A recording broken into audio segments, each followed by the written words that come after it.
Tell you what, our Tuesdays would not be complete without this young or youngish gentleman joining us from Mullen Health, our sponsor, Peter Mullen. Hello, Peter. Good morning, Mark. Or good afternoon, rather. Yeah, it's try afternoon. Well, it's still morning in Adelaide, so that's close enough. It's so close, so close. I'll tell you what, maybe you need to take what you're going to be talking to us about today, if your mind's a bit foggy, multivitamins. You suggested we should be taking them. That's our program for today. Why?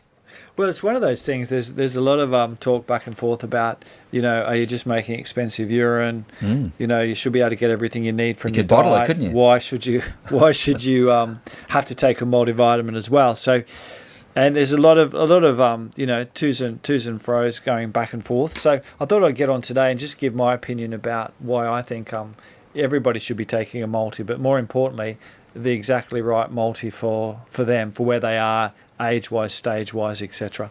I guess most of us kind of look at what nutrients are out there, and do you think multivitamins are going to take us over the top? What's going on? My concept of taking a multivitamin is that it sort of covers where you might be lacking, which is common sense.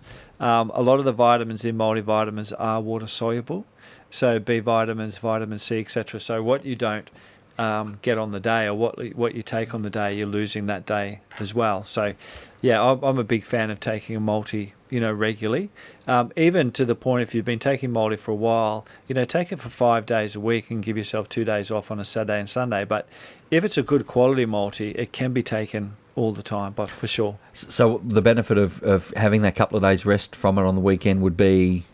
Oh, look, just if you are sick of taking tablets, like I take my multis all the time. Okay. I never miss.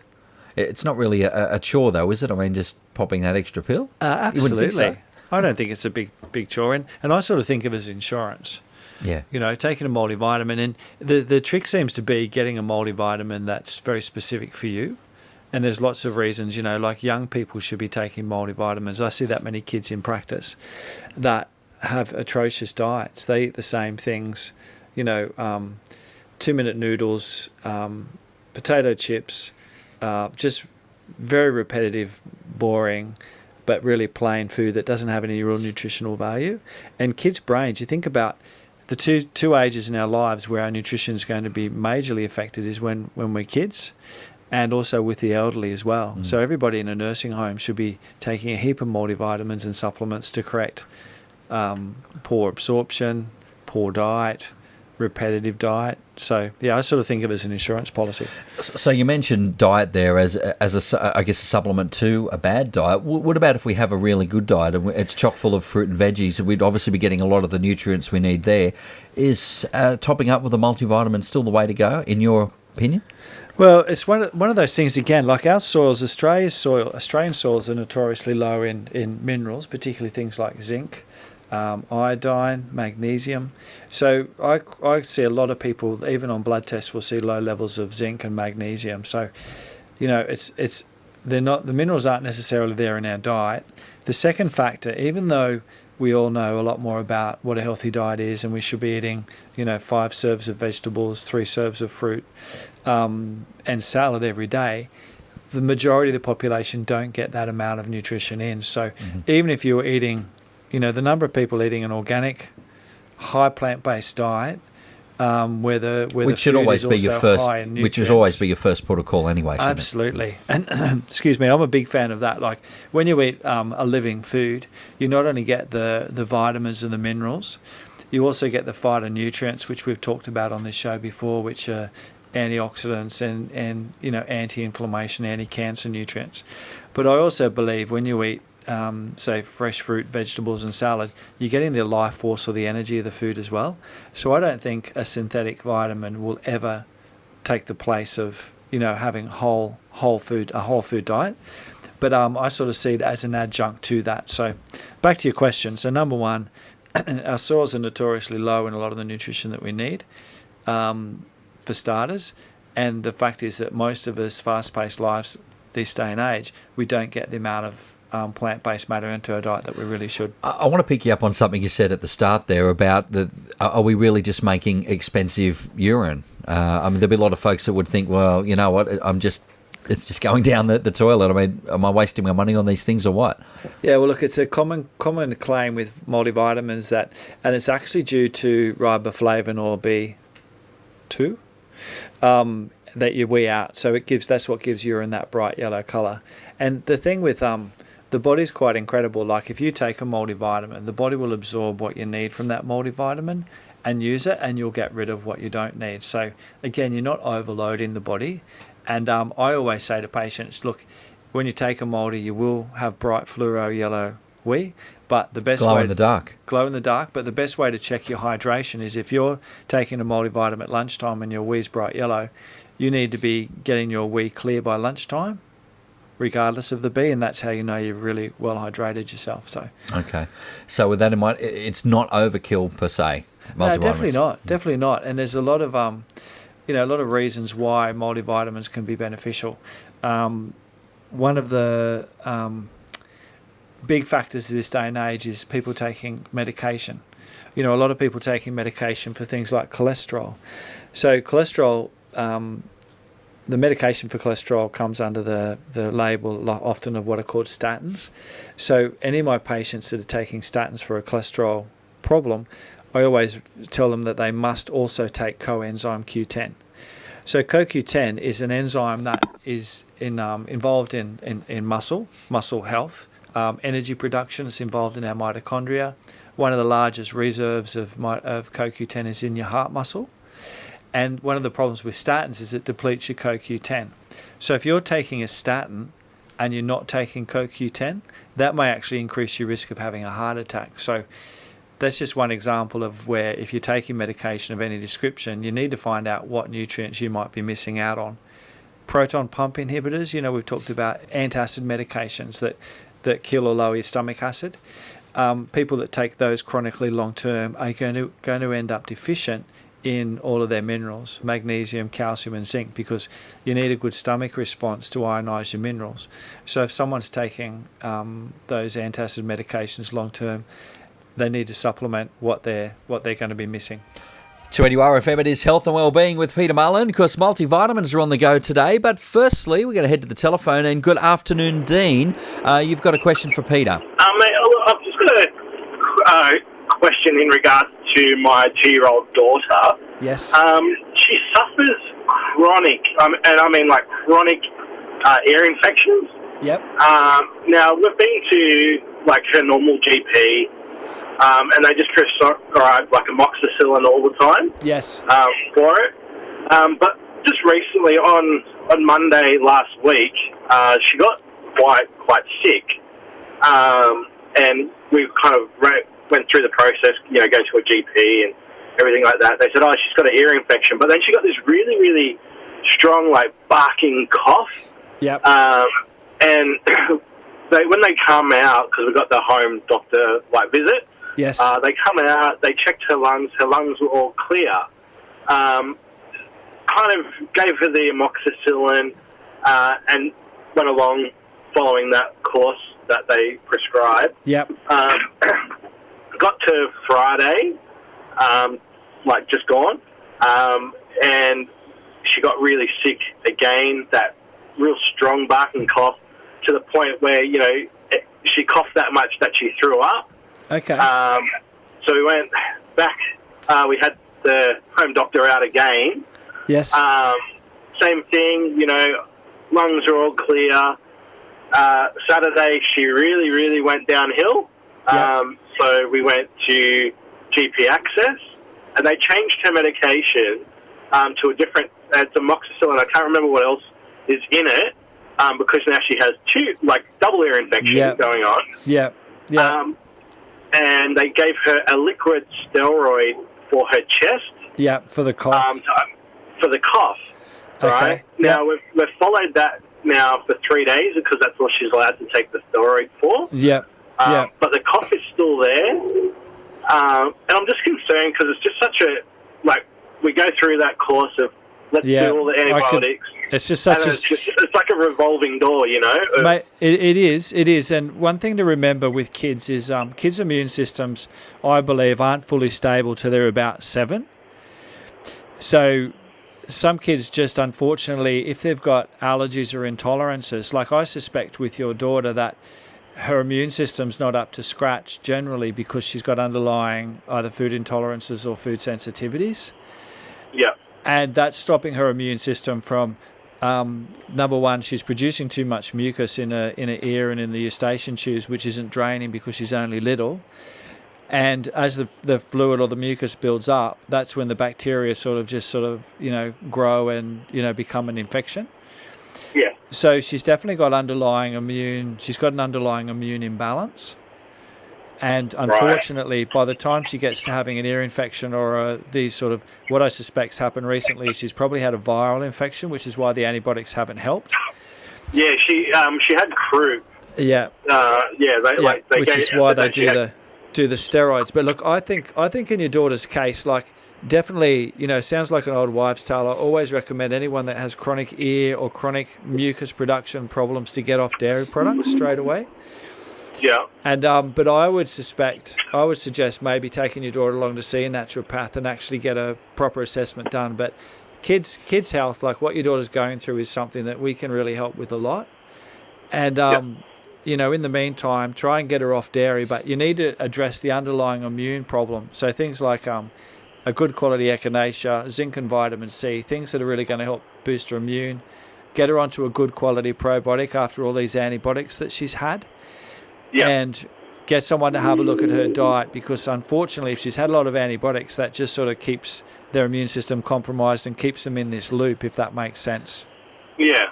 Well, some great advice for you there, Dean. Hopefully you can get to the bottom of that, and I can say the dairy can be a bit of a tricky one too. Let's keep it moving. Lou, you've got a question for Peter. You want to talk about multivitamins? Yeah. G'day, Peter. Hello, Lou.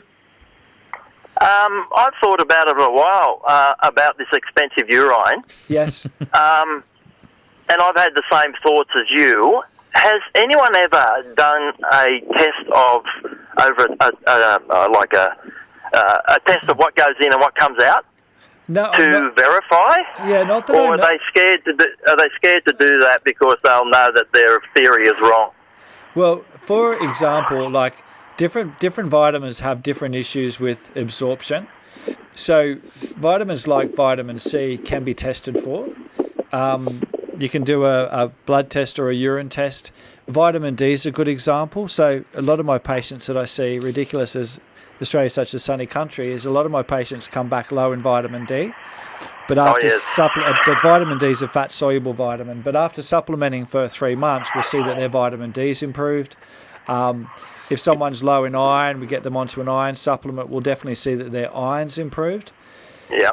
With things like so basically, if you wanted to, if you had a multivitamin and you did a real good test on it, you'd be able to measure the amount of zinc that comes out instead of what goes in, and all the other components. Absolutely. And that would disprove this theory of expensive urine. Yeah, that's exactly right. And as I said, it's suspected that it's due to the riboflavin, which just comes away a bright fluoro yellow.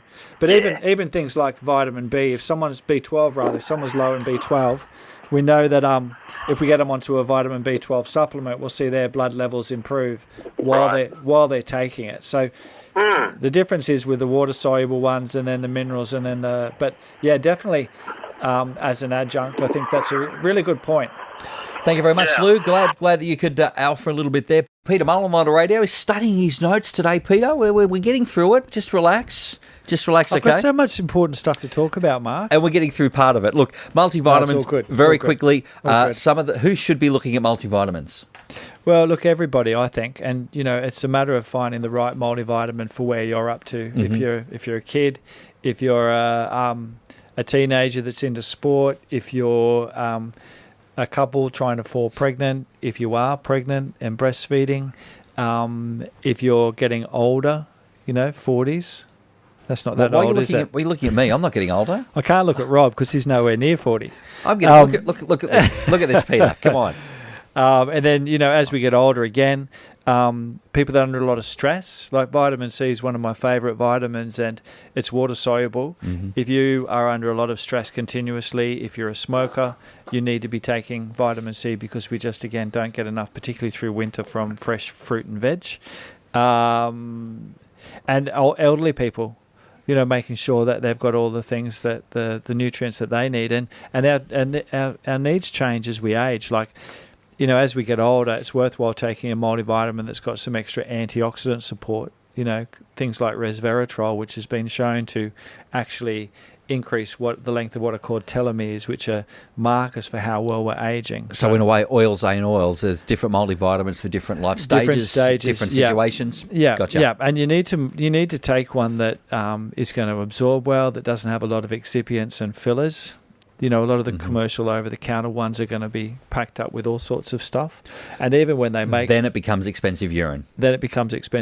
Or what's worse, you're not going to be able to absorb the nutrition that you're getting. So I guess you're saying that most of us, if not all of us, need them at some life stage. The first port of call, if you're thinking, you know what, I'm going to jump on board the multivitamin train, what should we do? Oh, look, I would contact a naturopath. Mm-hmm. I'm not a big fan of over-the-counter supplements as such. Because I don't think that they go through the same, and this is a generalisation, but the companies that we recommend are the ones that do a lot of research and work into the quality of their supplements, where they get their raw ingredients from, even how they make it. Like when they make multis, they sort of mix everything together and they make it into a slurry, and then they spread it out and they dry it into a dried formula, then they crush it up and make it into tablets. So even in the length of time or the heat used to dry the slurry, different companies will try and push out batches quicker in the day than the ones that are going to take longer to let it dry and you lose the nutrient value. So quality of nutrients is really important. But I would talk to someone about it.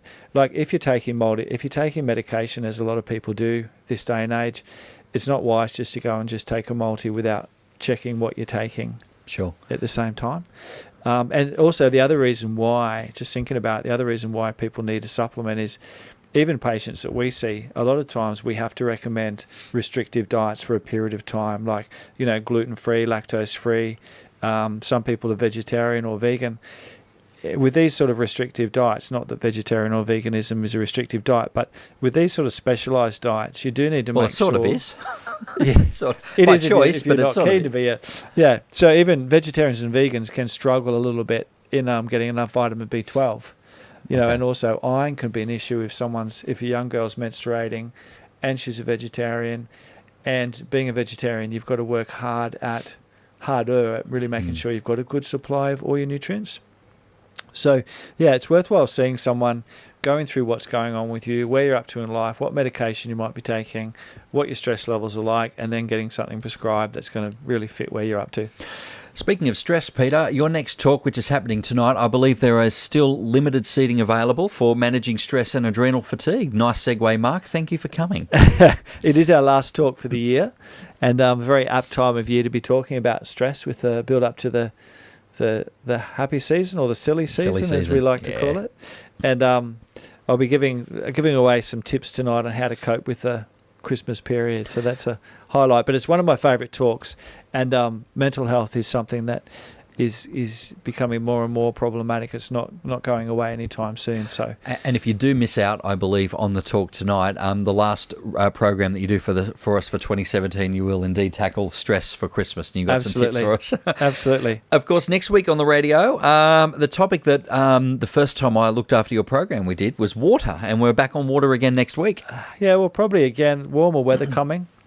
I still see new patients all the time that don't drink near enough water, have too many caffeinated beverages, too much, fruit juices or cordials. So hydration is such a big issue in the warm weather, particularly, or no matter what age we are. So I thought that's getting close to the last couple of sessions for me for the year. Yeah, so. Welcome to summer, and some Christmas prizes too, Peter. It's very exciting. Yeah, we've got a bit of a special on for all our regular clients and for friends, our Christmas pack competition. So there's a Christmas pack we're giving away every week in the lead up to Christmas. That's a free competition to enter on if anyone likes more information, they get on our Facebook page and have a look at that. Sounds good. And I know that you've even slipped in a pack in one of our Christmas raffle prizes this year as well. So yeah, we have. We've got a couple of full consults and testing packages, and some really good prizes actually we've added into the 2NUR, which also has some amazing prizes in it. So if you haven't already got your tickets yet, I'd be getting onto that. Actually, I've got a couple of books I still got to sell. Can I punt those across to your office and you can put Well, those I think there we as have well? some there, but I'm sure I could. You do take that. another 10 of mine? Great. Peter, thanks for that. Health and Wellbeing back next week on the radio. We look forward to it. Thank you, Mark. See you then.